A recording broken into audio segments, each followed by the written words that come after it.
This portion is brought to you by SM Supermalls. Pag-ibig Fund, lingkod pag-ibig, tapat na serbisyo mula sa puso.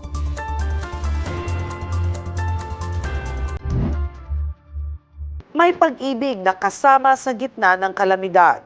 Handang umalalay ang Pag-ibig Fund sa mga miyembrong naapektuhan ng magnitude 7.8 na lindol sa Mindanao sa pamamagitan ng Calamity Loan Program at Housing Loan Insurance na nagbibigay ng agarang pinansyal na tulong. Kumpletuhin lamang ang requirements para sa Pag-ibig Housing Loan Insurance Claim for Material Damage. Duly accomplished application for non-life insurance claim.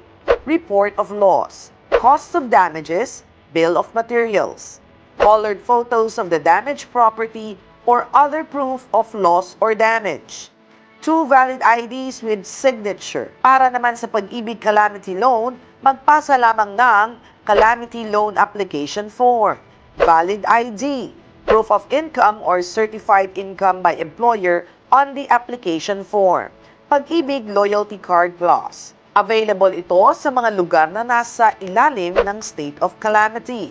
Ang General Santos City, Municipality of Alabel, at Municipality of Glan. Maaring ipadala ang application sa email ng Pag-ibig Fund o sa lingkod ng Pag-ibig on Wheels. Isang pag-ibig na susi sa bagong bukas. This portion is brought to you by SM Supermalls. Pag-ibig Fund, lingkod pag-ibig, tapat na serbisyo mula sa puso.